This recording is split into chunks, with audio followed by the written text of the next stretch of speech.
Welcome to day 21, guiding you from suffering to joy. Today we begin our base camp in the first station outside of the cave. So congratulations, vagabond, you have become a pilgrim. Continue on your journey. Welcome, dear pilgrim, to the first station outside of the cave, to the second station of your journey, and the first station outside of the cave, the base camp. Your guides at this level are Locaus and Cosmo. Locaus has had many human lives and has traveled this path out of the cave, up the mountain to joy many times.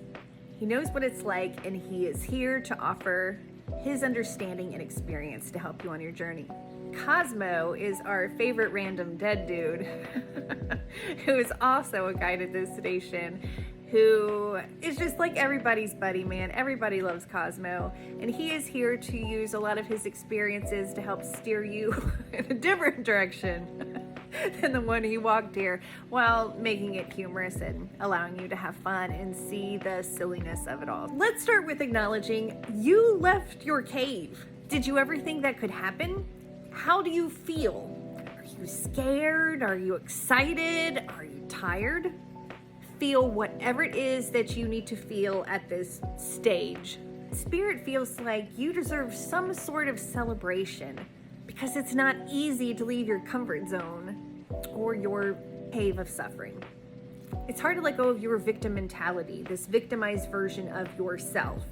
And it's hard to trust that something better is going to replace it, but it is truth.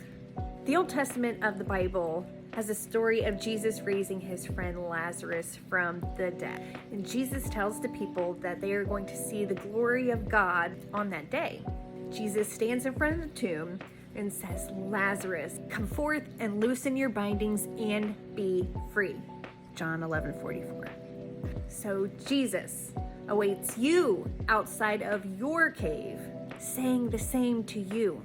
We are all meant to be Lazarus, capable of living a new life once we willingly walk away from the old one and let go of all of our burdens, our regrets, our frustration, our victimhood, our old stories. We are meant to let it all go. We are to shed all that no longer serves us and be free. You are meant to shed all that no longer serves you. Be free and new as you prepare for the climb to the summit of the mountain. So your basic principle at this stage is I feel. And this represents your creative and sexual desires, feelings of power, greed, control, and relationships. Your sense of self and its foundation is assessed at this level. The sins of lust, greed, and pride. The main emotion of this stage is guilt. So by realigning your desires from selfish to spiritual, you heal your guilt, which is low-level, dense, heavy energy within your meat robot. In order to climb up to the mountain of the blue heavens, you can only carry what you need. You can't be weighed down by these emotions or garbage. They're not in alignment with what awaits you anyway, so they keep you from real healing. So you've learned a lot of bad behaviors from living in this delusional illusion known as a human society. As you ascend up the mountain, you will have to look honestly at your egoic desires and align them back to the spiritual truth, where you have boundaries and respect. Your spiritual truth for this station is that we are all one, and we must honor one another. So guilt affects your meat robot in different ways. You may experience a low libido, sexual or reproductive issues, pain and stiffness in your back and your hips. You may feel detached, isolated, anxious, lonely, out of touch with your emotions, overwhelmed.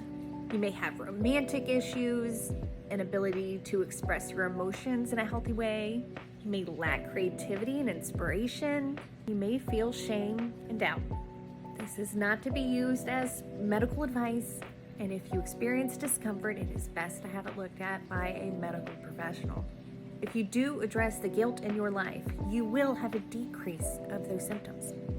Good job today, Pilgrim. We are proud of you. Come back tomorrow as we begin to offer the tools to help you within your base camp.